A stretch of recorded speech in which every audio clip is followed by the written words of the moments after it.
श्री गुरुदेव भगवान की जय। श्रीमद् भगवद गीता के 10वें अध्याय में श्री भगवान ने अपनी प्रधान प्रधान विभूतियों का वर्णन करते हुए 20 से 39 तक श्लोकों में सब बताया। अब उपसंहार में कहते हैं 40वें श्लोक में, नान्तो श्रीमन् दिव्यानां विभूतीनां परं तप एष तु उद्देश्यतः प्रोक्तो विभूतेर्विस्तरो मया। ये 5 दिव्य विभूतियां मेरी अनंत अपार हैं, कुछ कह दिए दिग्ग दर्शनार्थ विभूति के विस्तार हैं। परम तप मम दिव्यानां विभूतीनां अंतः न अस्ति, मया विभूतेः एषः विस्तरः तु उद्देश्यतः प्रोक्तः।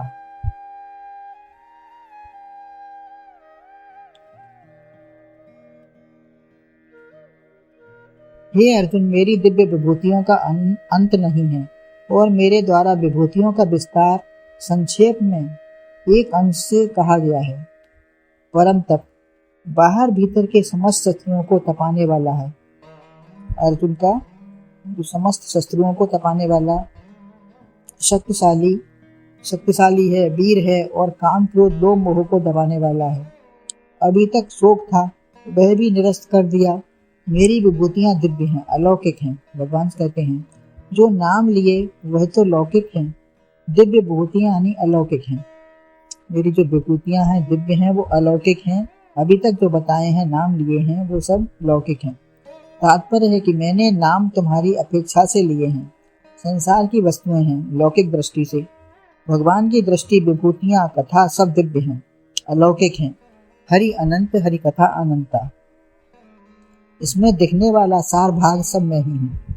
जितने भी नाम 84 लाख योनियों के नाम ले लीजिए तब भी सीमा है, अनंत नहीं है। परंतु भगवान अपनी विभूतियों को संपूर्णता से स्वयं नहीं कह सकते। बुद्ध भगवान ने एक बार मौन धारण किया तो प्रवचन नहीं, लोगों ने पूछा प्रवचन क्यों नहीं करते, तो बताया कि परमात्मा है, कहें तो पहले, क्या वो पहले नहीं था? नहीं कहें तो है सर्वत्र। अतः बहुत से महापुरुष नहीं कुछ कहते हैं। ये गूंगे का गुण है, अनुभूति है, स्वयं संवेद्य है। परंतु हर एक ऐसे कहेंगे तो अज्ञान कैसे निवारण होगा किसी का? तदपि कहे बिन रहा न कोई, तो कहने से ही पता चलता है। लिखकर बोलकर शास्त्रों में या वाणी से कैसे भी कहा जाए, परंतु कहना पड़ता है, कहा जाता है। भगवान ने भी गीता कही है। अर्जुन ने कहा वक्तुम अर्हसि शेषेण दिव्याः विभूतयः, तो भगवान ने कहा हंत थे कथिष्यामि, अतः दिव्यता पूछी, दिव्य नहीं, दिव्य कहीं और भी दिव्य विभूतियां तुम्हारे प्रति कहीं। अर्जुन ने पूछा तो भगवान ने दिव्य विभूतियों का वर्णन अर्जुन के प्रति किया। स्व संवेद्य का वर्णन नहीं हो सकता। जो स्व संवेद्य है, जिसको केवल जाना जा सकता है, अलौकिक का भी। जैसे सूर्य की परिभाषा आप क्या करेंगे?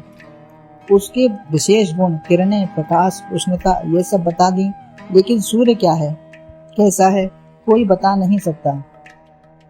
जैसे फूल का या किसी वर्णन, किसी चीज का वर्णन भी उसका जैसा कर सकते हैं, लेकिन समग्रता से सागर का भी वर्णन, लहर जल को देखा परंतु सागर को नहीं देखा, उसका वर्णन नहीं कर सकते। कैसा है, क्या है, अनंत भी है, सब विभूतियों का वर्णन नहीं हो सकता। यहाँ वह 11वें स्कंद में, भागवत के 11वें स्कंद में भगवान ने अपनी विभूतियों का वर्णन किया है। दोनों में समानता भी है, लेकिन अलगाव या पूर्ण वर्णन नहीं हो सकता। वहाँ पुरोहितों में वशिष्ठ, यहाँ बृहस्पति कहा है, लेकिन शुक्राचार्य आपके गुरु भी विभूति हैं। गुरु ही नहीं, शिष्य भी विभूति ही है।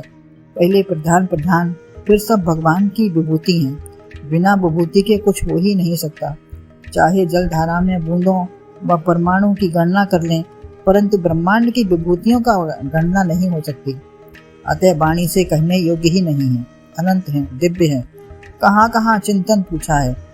अतः जहाँ है वहीं ठहर जाओ तो वहीं मिल जाएगा।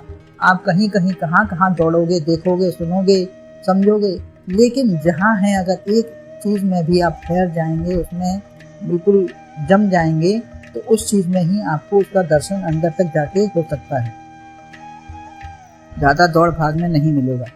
ठहरे तभी दर्शन होगा, अन्यथा नहीं। वृत्ति नहीं ठहरी तो कहीं ना मिलेगा।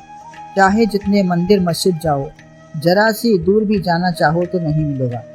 जाकर मिले तो दूरी है, देरी है, आज नहीं तो कल, या इस पल नहीं तो उस पल मिलेगा।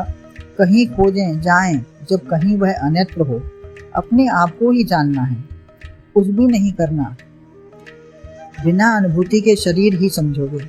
मैं इंद्रियों के कार्य में चला जाऊंगा, अतः अपने अंदर ठहर जाओ, तभी आत्म अनुभूति रूपी विभूति होगी। जैसे सागर को प्रविष्ट होने वाले ही देख सकते हैं। तल ढूंढना चाहो तो नहीं मिलेगा। मंदराचल पर्वत घुसता ही चला गया, 16,000 योजन वाला था नहीं ले पाया, तो हम कैसे लेंगे। भगवान को ही कच्छपावतार से पीठ लगानी पड़ी। हम अंदर प्रविष्ट हो जाएं, तभी अनुभूति जानकारी हो सकती है। था नहीं मिलेगी। शब्द अंदर घुसे, अन्यथा आत्म स्वरूप का रस नहीं मिलेगा। श्लोक व शब्द तक कर्ण रस मिलेगा, अंदर का नहीं। उद्देश्यतः एक अंश में, एक देश में यह कहा है। सकल विश्व को कोई जानना चाहे तो नहीं जान सकता। अंदर गहराई में मिल जाए तो आंख खोलकर जहां जहां देखोगे सब में वही दिखेगा। मेरा अपना राग दिखे, द्वेष दिखे तो न ठहरो। जहाँ राग द्वेष दिखे वहां न ठहरो। सौंदर्य, स्त्री पुरुष, फूल फल मेरे बच्चे का नहीं है, परमात्मा का है। जितना भी हमें सौंदर्य अच्छापन दिख रहा है वो सब परमात्मा का ही है। आकाश, गंगा, बादल सब में उसी का सौंदर्य है। टिकने पर प्रभु प्राप्ति हो सकती है। अकबर ने बीरबल से कहा, तुम्हारे जैसे गाने से बढ़कर कोई हो ही नहीं सकता। अर्थात सर्वोपरि है आप तुम्हारा गाना, लेकिन तुम्हारा गुरु तुमसे बढ़िया जरूर गाता होगा। हमें उसका गाना सुनाओ। हम वह जहाँ होंगे वहीं हम चलेंगे, लेकिन न उनका पता है न समय है उनके पास, अतः समय की प्रतीक्षा करनी पड़ेगी। तो हरिदास की कुटिया के पास पहुंचे और पीछे छिपकर बैठ गए। रात्रि के 3 बज गए। गाने व सुनने वाले दोनों गहराई में पहुंच गए। सूर्योदय हो गया, गाना भी बंद हो गया। उन्हें भान भी नहीं था कि मुझे जाना है या कुछ और कार्य भी है। तब बादशाह ने कहा, तुम्हें तो वह कुछ नहीं आता ही नहीं। तब बादशाह समझे कि जो बीरबल को हम सर्वोपरि समझते थे वो उनके आगे कुछ भी नहीं है। इसमें अंतर है, यह है कि मैं कुछ पाने के लिए।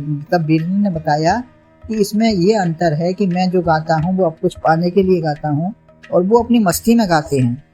पा लिया है वह उद्गार है, वही परमात्मा है। प्राप्तव्य है वही भी परमात्मा, वह जो वही मेरी विभूति है। अतः प्राप्तव्य को पाना है तो हमें उसकी अनुभूति अंदर से करनी पड़ेगी, बाहर की प्राप्ति नहीं हो पाएगी। गुरुदेव भगवान की